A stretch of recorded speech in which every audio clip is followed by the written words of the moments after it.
Hi guys, eto na nga pala yung pinakamasarap na sisig na natikman ko sa buong talang buhay ko.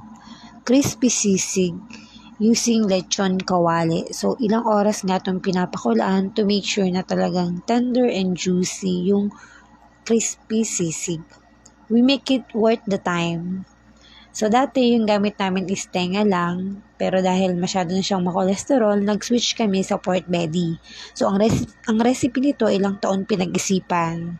So kahit madami naman sa YouTube, pero the way paano to lutuin is pinag-isipan talaga. Nasa Qatar pa lang kami, gustong-gusto na niya simulang gawing business to. And finally, tara, nagsisimula pa lang kami pero ang masasabi ko, lahat ng nakakatikim nasasarapan.